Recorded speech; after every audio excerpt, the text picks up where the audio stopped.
Chapter 17. Over the next 2 weeks, despite my and the kids' heartfelt prayers, Roberto remained unemployed and underfoot. After Roberto, several other employees lost their job with no warning and barely an explanation. The union was busy working on the problem. His faith in God and the union absolute, Roberto didn't worry, though the matter was taking longer than anticipated. My entire house was now a bland beige landscape, including my bedroom. The unending neutrality was bad enough. But then my things began disappearing, a little at a time. Knickknacks, pictures, ornaments, books, and the like. By the time I really noticed, half of my decorations were boxed up and sitting in Roberto's garage, waiting for me to decide where in his house it would reside. Whenever I confronted him about anything, his excuse was always the same. I might as well do it while I have the time. It has to be done eventually. Why not now? Finally, Thanksgiving weekend was here. I worked a half-day Wednesday to give myself time to prepare. My family was informed to be to the house at 5. Since Roberto's parents were flying in today, I didn't feel it was right of him to leave them to their own devices to come here tonight and spend time with my family. He argued, but eventually saw my point. Justin chose to stay where the food was. Typical male. Brendan surprised me by coming home for the weekend. Justin took my car to go and meet Tyrone for me. When they got back, Brendan, Justin, and my 2 nephews gathered around the TV playing video games, followed quickly by the men who arrived. The females were in the kitchen, finishing food preparation, though I had most of it done. We got a big laugh out of watching Justin and my mom trying to fry the turkey. Good thing the process was almost idiot-proof. They managed to get it done without getting burned or knocking over the fryer, which was a real concern of mine. In addition to the turkey I provided, our meal consisted of ham, collards, black-eyed peas, macaroni and cheese, potato salad, dressing, rice, cranberry sauce, green bean casserole, and sweet potato casserole. Mom baked sweet potato pies and I made cheesecake. There were other desserts as well. Anitra brought drinks, cases of soda, gallons of sweet tea, and a case of bottled water. No alcohol allowed, house rule. Dinner was organized chaos. My dining table is a 4-seater, so we set up the food on it and everyone sat and ate wherever they could find a seat. The living room, den, and even the kitchen. It was great. Folks actually lingered after the meal. My family thought gathering on a Wednesday was an awesome idea, and we agreed to do the same next year when we met at my older sister Cynthia's house. It was almost 10 before we got everything cleaned up and the last person left, taking a loaded plate wrapped in foil with them. Justin took out the trash and I headed to bed, knowing tomorrow would begin early. I was going to the church for the 6 a.m. Thanksgiving service. It's a nice way to begin the day, giving thanks to God for all his many blessings, and only lasts an hour. I'd been before and really enjoyed myself. After service Thursday morning, I returned home and took a nap. I asked Justin if he was going to his dad's in time for their family breakfast, but he preferred to sleep in. Roberto called 3 times to see where we were before I finally roused everyone so we could make our way there. The weather changed, turning cold and clear. Accordingly, I dressed in a long broom skirt and a hip-hugging sweater that was comfortable yet dressy enough to meet Roberto's parents without being too formal. Justin was excited to be seeing his grandparents, but a little subdued by the realization they weren't truly his blood relatives. The twins were a bit apprehensive at meeting someone new and having to be on their best behavior. Me, personally, I really hadn't given the situation much thought. I would be with Roberto, the man I loved, on a holiday designated for families. While I'd encouraged and even demanded his absence last night, it was hard seeing my sisters and other relatives with their significant others when I was alone, again. Next year would be different. We arrived a little after 11. Roberto came out and opened my door. What took you so long? The kids wanted to sleep in, I said. Happy Thanksgiving. He told them as they exited the car. Nice to see you, Brandon. You've been missed. Brendan gave a sheepish grin as we all headed into the open garage to enter the house via the garage door. Are you sure you didn't want me to bring anything? I asked, uncomfortable with coming empty-handed. Just yourself. We took care of the rest. Roberto assured me. Come, meet my parents. My mother is going to love you. One look at Mrs. Ortega's stern features, and I knew it to be a lie. The woman hated me on sight. Oh, she greeted me politely enough. Things went downhill rather rapidly afterwards. She spent most of the day conversing in Spanish, despite Roberto's many admonishments to speak English. When I tried to help in the kitchen, she shooed me out, emphasizing that I was there as a guest. I didn't bother telling her I spent almost as much time in this home as I did in my own. She was nice to the children, which was the only thing good I could say about the day. I didn't win any points with her with my reaction to the food. I'm a black Southerner. 99% of the homes you enter in the South on Thanksgiving Day will have some version of the same traditional holiday fare on their tables. It never occurred to me that Roberto's family might be different. Talk about a culture shock. Dinner began with some type of bean soup. Then came roast pig. The turkey had been soaked in wine and was served with some type of tomato sauce. Mashed potatoes, empanadas, stuffing with ingredients I couldn't begin to name, seafood paella, and corn and rice were also served. I tried to do the polite thing and cautiously try a bit of everything. However, I'm allergic to seafood, so the paella was out. Also, I have this strange little rule about the food I eat. If I don't like the way it looks, it's doubtful it'll get close enough to my mouth to discover how it tastes. I tried to keep my expression pleasantly non-committal as I nibbled at the food on my plate, doing more pushing it around than eating. Roberto leaned over and asked in a low voice, Why aren't you eating? I'm still full from last night. The partial truth rolled off my tongue without any forethought. Roberto's mom asked a question in rapid-fire Spanish, and Roberto answered in kind. The few words I caught here and there told me I was the topic of discussion. Jose, Roberto's father, said, Roberto tells us you had Thanksgiving dinner with your family last night at your home. Yes, sir. That must have been nice. Jose commented. It was. Justin answered, and then went into a long speech about the food served. Did you save me some cheesecake? Roberto asked. I grinned at him as I assured. I didn't forget. I made a small one solely for you and threatened the kids with dismemberment if they touched it.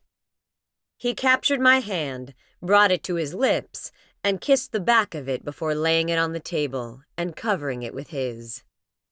I'll make sure to show my appreciation later, he murmured. My grin blossomed into a smile, thinking of all the many ways Roberto excelled in doing just that. A smile which died when I caught the expression on Mrs. Ortega's face as she looked at our hands. As I looked away, my glance fell on Enrico, who gave me a look of sympathy. He knew his grandmother didn't like me. Roberto seemed oblivious. I withdrew into myself and silently counted down the hours until I could leave without being rude. 30 long minutes later, Mr. Ortega pushed away from the table and rose. His action signaled the end of the meal. I helped clear the table, offered my assistance washing the dishes, and was politely but firmly declined. Fortunately, Justin chose that particular moment to come and ask for the car keys to move the car out of the driveway so they could play basketball. I used the opportunity to escape out of the house. Backing the car onto the street, I found a parking space at the edge of the driveway and turned off the motor, but stayed in the vehicle. I was deeply disturbed. It had been so long since I'd been faced with an antagonistic mother-in-law, I'd forgotten the feeling. Tyrone's mother had never liked me. We got along well enough now, but it was because we rarely saw each other. Once she accepted she couldn't control me, and understood that I would continue to actively encourage the twins to spend time with them, we came to a truce. Ronald's mother was deceased. For the first time in the 6 months since saying yes to Roberto's proposal, I was having doubts. I loved the man, no question about it. He loved me, but he also loved his mother. I'd been in uncomfortable family situations before. Did I really want to put myself through another? Granted, the woman lived in Texas, but life was funny. What if someday she ended up living with us? I would be her primary caretaker. Me, the woman she couldn't stand. I refused to come between Roberto and his mother. Her reaction today had been so subtle, I knew Roberto didn't have a clue. Other than her refusal to do the polite thing and speak English so I could be included in the conversations. Not that I'd have much to say anyway. I'd understood more of what was said than I let on. Living in Florida, I couldn't help but pick up a bit of the language here and there. Not to mention my 2 years of high school Spanish classes taken many moons ago. I'd caught enough to get the gist of what was being said, but not enough to respond. Roberto tapped on the window and I rolled it down. What are you doing out here in the cold with no jacket? Watching the kids. It wasn't a lie. My eyes were on them, but I hadn't really seen them until this very moment. Is everything okay? I could see the concern in his eyes. Yes? I know Mama can be a bit difficult to get to know, but she'll grow to love you. You'll see. I gave him a small smile I knew didn't quite reach my eyes. Trust me, you're a warm, caring woman. How could she not love you? He asked. Apparently, very easily, I thought, but kept it to myself. It's important to me that you two get along. He continued. The 2 women I love most in the world. I didn't know what to tell him. The problem wasn't with me. I didn't know why she'd taken an instant dislike to me. Could be because I was black, or she might be one of those women who didn't think anyone was good enough for her son. Or Roberto's first wife could have messed things up for anyone who followed. There was no telling, especially since Mrs. Ortega wasn't volunteering the information. I sighed. I'll try, Roberto. He gave me his gorgeous smile that revealed the dimple in his left cheek. That's all I ask. Brianna came over to the car. Mom, can we go home? I have homework to do. I wanted to kiss her. Here was the excuse I needed to leave. I looked at the clock. It was 2 going on 3. We'd been here 3, almost 4 hours. Not the whole day as I'd originally planned, but good enough under the circumstances. I'd better get her home, I told Roberto, trying to keep the relief out of my voice. She has all weekend to do it. He protested. Not really. She's going with youth to the state youth convention. It's best she finish it tonight since she didn't get the opportunity to do it last night, I explained. Roberto sighed. I was hoping you'd be able to stay longer and give my folks a chance to get to know you. Who knows when my parents will be here again? They'll be here for a couple of days, right? We have 2 more days before their plane leaves, I told him. That's true. All right. I'll see you later, he said, his disappointment evident. Anxious to leave, I asked, Will you tell Brendan we're leaving and send him to get my purse? I'll get your purse and send him over to you. Thanks. When Brendan discovered his sister was leaving town for the rest of the weekend, he decided to return to Georgia and see his cousins who were visiting from out of town. Justin went on the youth trip with Bree, even though his grandparents were in town. He explained that the money for the trip was non-refundable, and they seemed to understand. I'd encouraged Justin to remain at the house Thursday. Roberto offered to bring him home later since he'd ridden with me, but he declined. I thought he'd adjusted to the knowledge Roberto wasn't his biological father, but watching him interact with his grandparents revealed Justin was uncertain of his position within their family dynamics. While comfortable with his dad and brother, he was hesitant and awkward with his grandparents. They didn't seem to notice. I shouldn't have been surprised when he said a quick goodbye to everyone and jumped in the car with us, but I was. Friday, I rose early to have the kids at the church for their 4 a.m. departure. Brendan remained with me long enough to hit the early bird specials at the stores. After treating him to a lunch at his favorite restaurant, I took him to meet his dad. Thoughts focused on my bed and the nap awaiting me. I fumbled for the phone when it rang. One eye on the road and one hand on the wheel, I flipped it open right before the call went to voicemail. Hello? Querida, where are you? Roberto asked. On the highway heading back into town. I took Brendan to meet his dad, I explained. I thought he was staying the entire weekend. When he discovered Justin and Bree wouldn't be here the entire 4-day weekend, he changed his mind. You're all right with that? He hasn't been home much since he left. Only once or twice and none in the last 2 months. He reminded me, as if I needed the reminder. I sighed. I know, but his cousins from Atlanta are in town visiting. I don't blame him for wanting to see them. By his non-committal response, I knew Roberto didn't agree. I thought you were coming over for lunch. He continued. Both of my eyebrows shot up as I searched my memory. Did I say that? Well, no, but with the kids gone. I was silent for a moment, digesting his expectation, of which I obviously was unaware. After leaving the church, Brendan and I went Black Friday shopping. We ate an early lunch at Applebee's before calling his dad. Why didn't you call me? I would have come with you. I don't like the idea of you out running around town alone that early in the morning. I wasn't alone, I corrected. I had Brendan.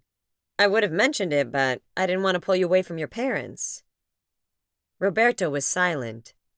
I could literally feel his displeasure humming through the line.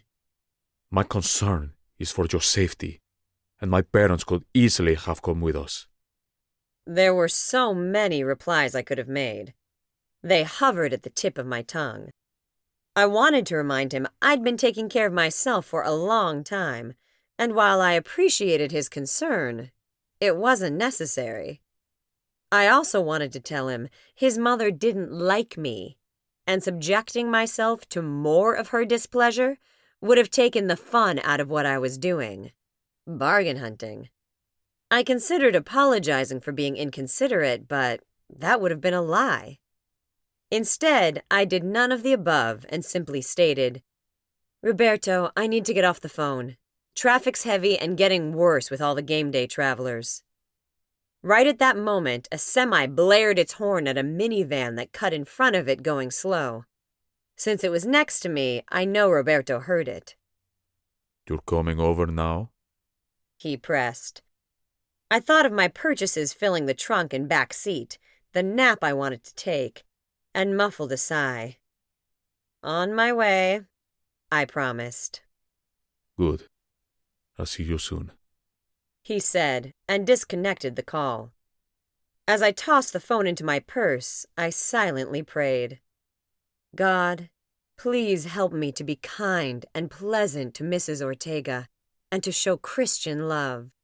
I can't do it on my own, and I'm not really sure I want to, but I promised Roberto I'd try.